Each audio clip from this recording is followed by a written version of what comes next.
Sean Paul Blu Cantrell. Remix, I go make them heads swell, yo.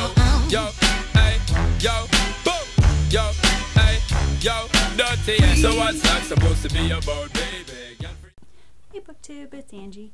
So in this video I'm going to talk about the short stories of Alan Bennett, who is a English playwright and short story writer. I mentioned in my Underhype Reads video coming up, I have it filmed, I just haven't edited it yet, but I read a couple of his books for that. In that video I mentioned that I was going to do a separate video for his books, so here we are. And I figured this also kind of goes along with the video I just posted for the breather reads.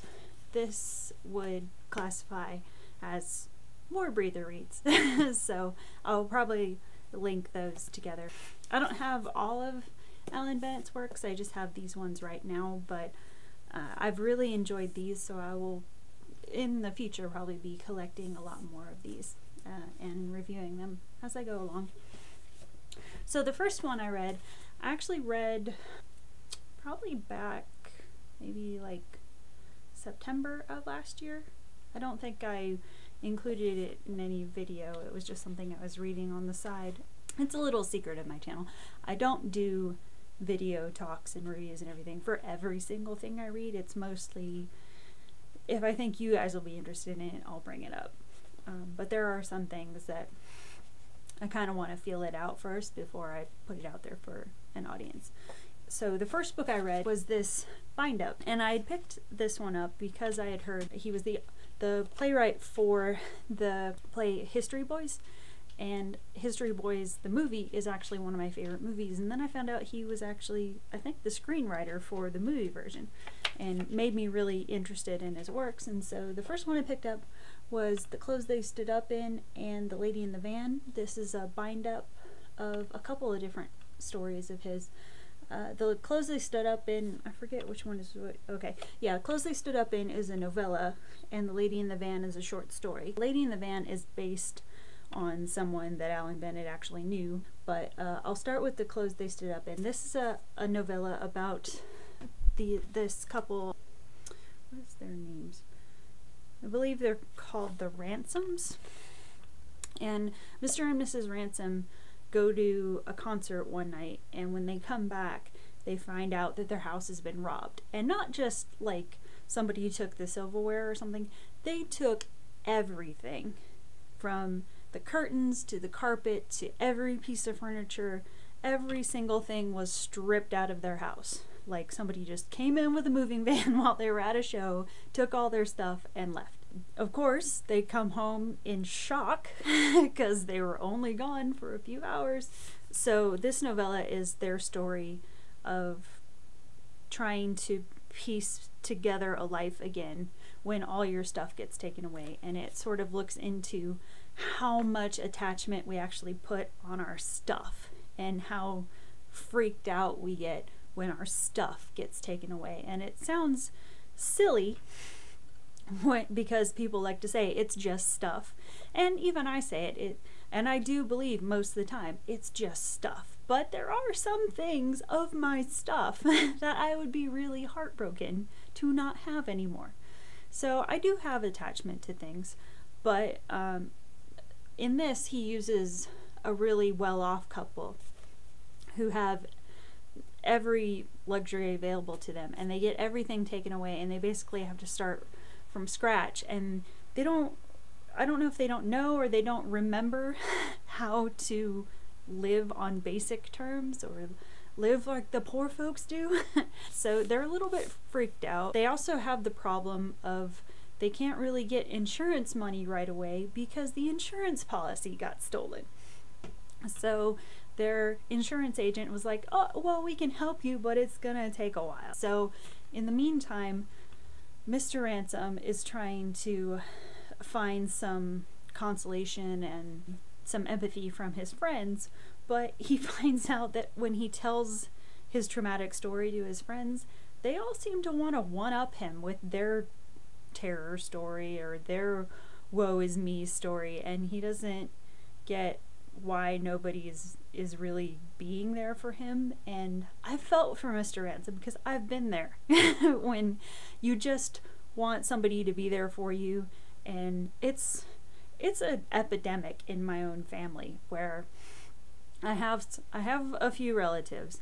I'm not going to name names, but I have a few relatives who are really bad about that, where you're just trying to vent and get it out, and you just kind of want a shoulder to cry on for a minute, and they gotta give you their sob story and be like, oh, that's nothing, listen to this. And it's just sort of, I don't know, it's sort of, when people do that, it makes you feel like they're nullifying your experience, and it sucks.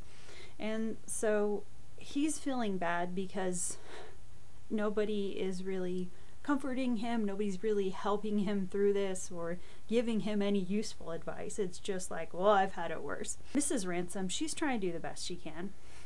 So she goes out and she starts to try to find things to put back in the house, but they don't really have that much cash on them. So she starts, just sort of out of desperate necessity, she starts buying things from this camping store, and is amazed at this invention called the beanbag chair. She's like, the guy at the store told me people sit on this for fun. Even poor people buy this because they want to, not because they have to. It's amazing. So there's a lot of humor in the story, but it also makes you look at, wow, maybe you could not put the death grip on your stuff so much, and maybe stop and look around and think about what else is important, and at least you have your loved ones with you, and it kind of looks at that sort of thing. So I really liked that one. And then the second one in here is a short story Alan Bennett wrote about. It's loosely based off of a woman he knew in his neighborhood years ago, and it tells the story of this woman who, I don't remember her name in the story, but she lives in a van. And she has different versions of a van. Like, one van will break down and somehow she'll get another one. But aside from the van, she is virtually homeless. And inside the van, she's displaying like hoarder tendencies. She has all kinds of crap just crammed corner to corner in that van. And sometimes the van runs and sometimes it doesn't. And at one point, her van is sort of limping along, and she meets the guy in the story, who I'm guessing plays the role of Alan Bennett in his real life. And the guy, when he meets this woman, he's a little bit put off by her because she dresses sort of ratty and she kind of smells and she acts weird. But at the same time, he sort of feels for her because obviously she needs a place to go. And so he agrees to let her stay in his driveway for a little bit. But at first he's adamant, this is not a permanent arrangement. This is just until you figure out something. But as things tend to go, she parks in his driveway and never quite leaves.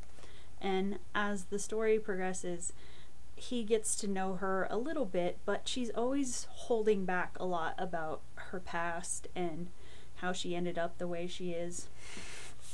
And while he's concerned for her welfare in the present time, he is a little frustrated that he can't get to know her and her life story, but she doesn't want to go there. And then at the end of the story, he gets the answers to his questions, and by the end it is sort of heartbreaking, and it does make you think about the way people end up the way they do, and it makes you think about being more empathetic to people that maybe you would initially be turned off by just from general appearance. You know, it goes into the idea of like, you don't know their life story, you don't know how they got there. And it made me think a lot about, you know, the other video where I mentioned working at the homeless shelter. I ran into that a lot, where the people I worked with, the homeless people I worked with, they had a ton of stories like that, where they would talk about people that had turned away from them, or, you know, were kind of grossed out or shuddered around them just because they were homeless and their clothes were kind of shabby. But if you actually got to know them, a lot of them came from really nice backgrounds and, you know, really nice educations. They had good jobs at one point. Somewhere along the line, life just took a turn and they didn't know how to recover. It happens to people. That's why people like to throw around the phrase, you know, by the grace of God, because that's what that refers to. It could have been you. It's not. It happened to be them, so be empathetic. So I like that brings up that thought to maybe consider some of the people that come up to you. And I'm not saying you gotta be wide open and not ever have your guard up, because that too is kind of stupid, but maybe not immediately turn away and dismiss somebody simply because their clothes or their look or their life situation. So that's what I liked from that story. And then these other two I read for the Underhyped Reads. This one was one of my favorite ones for the Underhyped Reads readathon. But this is actually a novella instead of short stories. The Queen of England is the main character, and there's one day where the Queen of England's corgis are going crazy. They won't stop barking, and then they bust loose from the palace and go charging off, and she has to go running after them. As she goes and chases after them, she discovers there's a library van parked in front of the palace, and she's just like, oh, that's odd, I never noticed that before. The dogs go running up there, and so she figures out of politeness she should, you know, introduce herself to the guy, the attendant in the van. And so she boards the van and introduces herself, and he's just like, yes, I know. I know you're the queen. She asks him, you know, about his job and how long he's been there. Oddly enough, she doesn't ask him, have you traveled far? She also meets another guy in the van who is checking out a book, and turns out he's one of her kitchen staff that she's never met. And while she's there talking to him, she figures, well, I'm here, it'll be kind of impolite if I don't check out a book, even though I'm not the biggest reader. And so she just sort of glances around what he has in the van, and she finds the title of this book of somebody she had actually met on one of her social circuits or something like that. And she's like, oh, I remember meeting them. I'll go ahead and check this book out. That one book sort of sparks her interest in reading again, and then all of a sudden she keeps coming back to the van, and she's like this voracious reader all of a sudden. She's just like, give me everything in the van. And, you know, we've all done that at the library, where we're just like, all the books. So this sort of tells the story of the queen becoming a big reader and how that affects her as a person, and how before she reintroduced herself to books, because in the book she talks about how there's this giant library at Buckingham Palace and like all the other castles, but we don't really do anything with them. They've just been there. Nobody actually like pulls them down and reads anything out of them. But once she starts looking around, she's like, there's some really amazing books around my palace. As she's reading more and more, she sort of drops the British reserve. She doesn't present herself as grumpy as much as she used to. She's not as snappish with her family and her friends. She's not as irritable. She's laughing more. She's throwing jokes around. She's much more lighthearted around her staff, and when she goes to Parliament, and her family loves it because they're like, oh wow, this is a whole side to where we haven't seen in years. But then her palace staff and Parliament members, they're kind of weirded out by it, because they feel like, you know, there should be some sort of wall up between them and the queen. And she's just like, hey, how's it going? What's up? And they're just like, queen should not be like that. That seems wrong. It's fun to see her sort of grow just with being introduced to all these stories. The stories sort of teach her to put herself more on her staff's level and see their stories and you see her trying to see things from their point of view and their life experiences. It's just really cool to see, to think of someone being turned around like that just from the power of words and saying, oh wow, we're actually more alike than I thought. One of the things I really liked in this story is, as the queen reads more and more, she starts getting more and more book nerd behaviors. Like, she gets really depressed because she can't read all the books in the world, and her TBRs get insane because she reads one book and then she thinks of like 3 others that are like that book that she needs to read now. And there's a point in the story where she's in the middle of a really good book, so she calls in sick for the day, which I just thought was hysterical, because I'm like, no, it's just the queen, whatevs. But yeah, sick day. No, I'm not getting out of bed. Sick day. And she just wants to finish her book, which is it's just a really cute story all around. One thing I noticed about a lot of these stories that he wrote that I've read is Alan Bennett likes to put a little bit of a twist on the endings of his stories. Just in like the last sentence or two, it'll come out of nowhere. And this one definitely had one where I was like, whoa, didn't know he was gonna go that way. And it only happened when I turned the very final page. I was like, what? So yeah, one of my favorite reads of the year so far.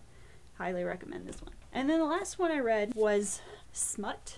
There's actually only 2 stories in here, and as you can guess from the title, there is some sexually explicit content in here, but it's done in a very British way, where it's like, we're gonna talk dirty, but you're not really gonna feel dirty about it.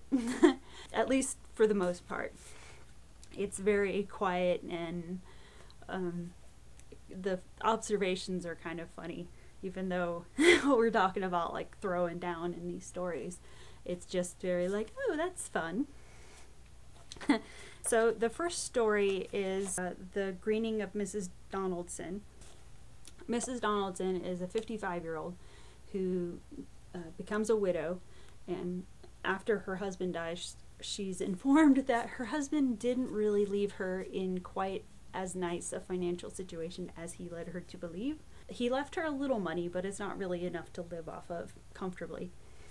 So she decides to rent out a spare room in her house to try to make ends meet. That she gets this college-age couple to come and rent her spare room. And through the college couple she rents to, she finds out about a job at the local college where she gets hired on to be a SP, I think they called it, which is a simulated patient. So she goes into the medical school courses, and whenever they want to do a scenario for classrooms, she has to play the patient, or maybe the patient's relative or something, to act out a scenario so they can learn how to do procedures and how to talk to patients and that sort of thing. So she starts doing that as well. Then the story gets a little bit weird because the boarders that are renting her room, they come to her one night.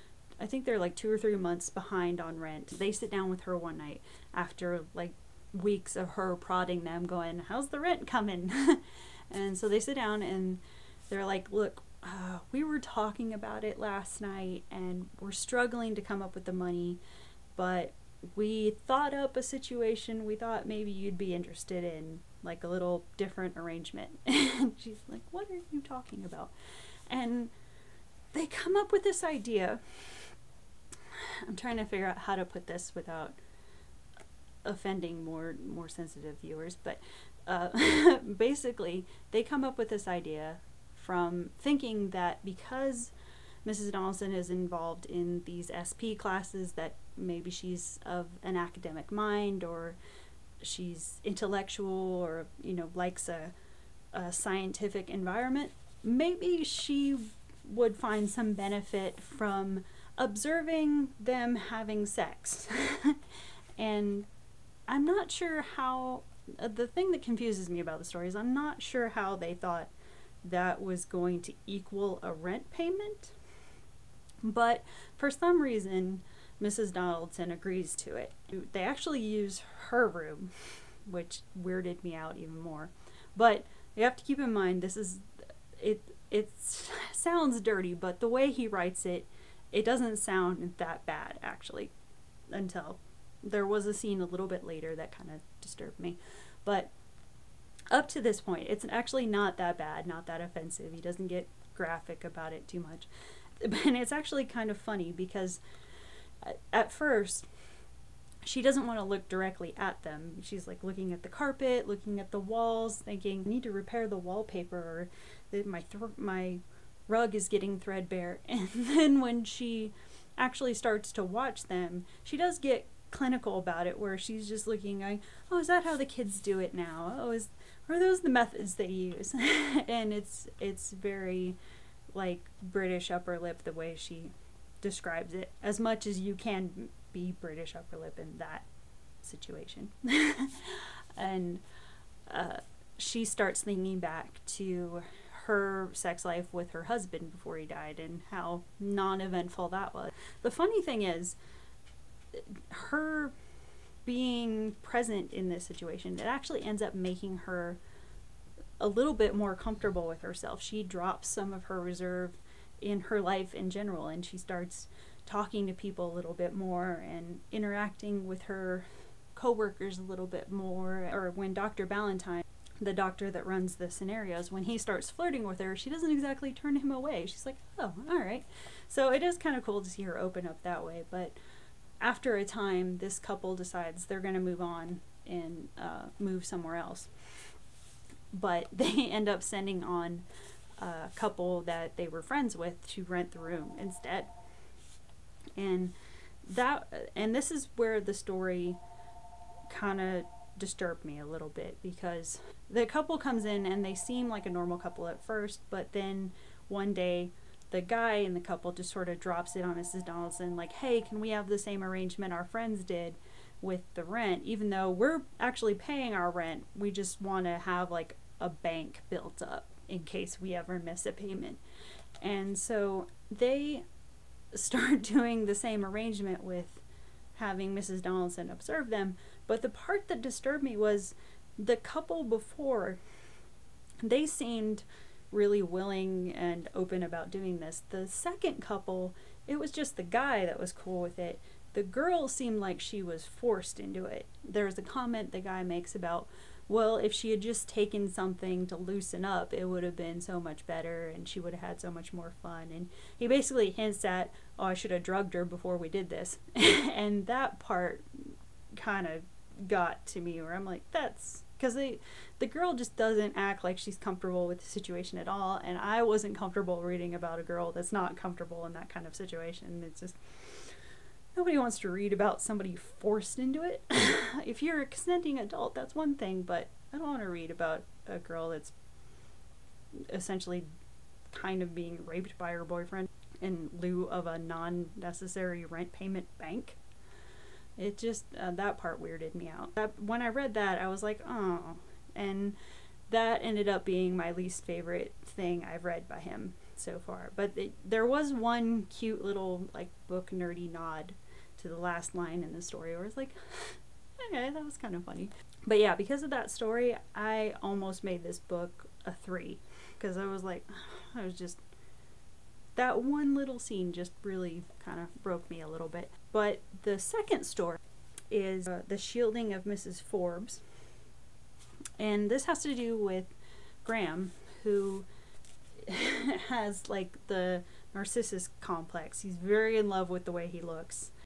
Did you ever think that maybe there's more to life than being really, really, really ridiculously good looking? And he comes from a decently well-off family, but through his job in banking, he ends up meeting this girl, Betty. And Betty is kind of a plain Jane. She's not immediately attractive to most people, but she gets orphaned when her surviving parent dies, and she gets left a ton of money. Graham and Betty, through like banking transactions, get to know each other, and then they start going on dates and get to know each other that way. Pretty soon they decide that, yeah, let's get married. Both have their reasons for doing it. Graham figures, you know, he's marrying into extra money so he gets to live comfortably, and Betty is sort of attracted to the idea of having the chance to marry someone who people would consider out of her league, and so she gets to have a pretty boy toy at home that's actually her husband. They have an arrangement that works for them, but then it turns out that Graham is hiding a second life from people that he doesn't tell anybody about, where he's actually a homosexual. The night before his wedding, he's actually curled up in bed with a male prostitute. Or he gets married the next day and then goes into his marriage with the idea that it's going to provide him with comfort. It's going to get, I guess people had been rumoring what his inclinations might have been, and so he figures if he marries Betty, his parents won't wonder, his bosses won't wonder, his security in life won't be questioned or threatened, and he thinks he's got a great setup and he can keep doing whatever and whoever he wants to on the side. But he still feels like, for Betty's sake, he's got to throw her a bone once in a while, even though initially he's kind of repelled at the idea of sleeping with a woman, but he's like, well, I mean, she's my wife, you know, I should give her something. And so he tries it one night and finds out he actually likes it and discovers he has these sensations with her that he never experienced before. So it actually turns out he's bisexual. And then he and Betty end up having this growing great relationship with each other, and just as things are going great with them, for some reason, out of the blue, his male prostitute friend decides to start blackmailing him, and he freaks out because he really thinks he's hiding this other life from his wife, but it's one of those situations where everybody already knows or suspects, nobody cares, but Graham is freaking out that, you know, what if they find out? And everybody's like, we already know, we don't care. Be gay, we don't care. But the thing that upsets Betty is she doesn't like the fact that her husband's being blackmailed, obviously, so she takes it upon herself to take on the guy on the side by alone and say, what's it gonna take for this to end? And when I read that, I was like, hell yeah, Betty, because, you know, that's what I'd be doing too. You're like, all right, let's settle this. I'm gonna corner my husband. This story starts out honestly laugh out loud funny when the little banter between Graham's parents, I thought was hysterical. And, you know, Graham and Betty's interactions were really cute. So the first part of the story is actually kind of lighthearted and happy. It gets a little bit darker with the blackmailing part, but then it's good again when you see Betty step up and be like, not threatening my husband. And then finding their relationship coming together, and Graham starts finding comfort in himself, and Betty never tells him to be any different than he wants to be. She's like, no, I'll work with whatever. I just want you to be happy with you. I like you. I want you to be happy. And it's just really cool to see them develop a strong bond like that. And so I really enjoyed the second one, and really enjoyed the strong couple they became. And that one I enjoyed so much that I bumped this to a 4. It's almost a 3 with the first one, because this is, yeah. So yeah, this one's even though it's called Smut, it's not quite as offensive as you might think. It's not like full-on erotica or anything like that. It's like it talks about the risque, but in a very tame way. The only beef I had with this was the one scene with the girl who just sounded like she wasn't fully accepting of what her boyfriend wanted her to do, and it bothered me that it felt forced onto her. If you take that out, I would have loved this book. So Alright, that's it. That's what I got for the Alan Bennett books. I do highly recommend him, and if you haven't seen it, I do recommend seeing either the play or the movie History Boys. It's fantastic. So go check him out, and that's it. We'll see you in the next video. I guess my next video might be the Underhyde Reads wrap up, because I need to get that posted already. But I'm still trying to get my strength back from being sick, so there's a little bit of a lag in getting these up, but thanks for staying tuned, and we'll see you in the next video. Bye guys!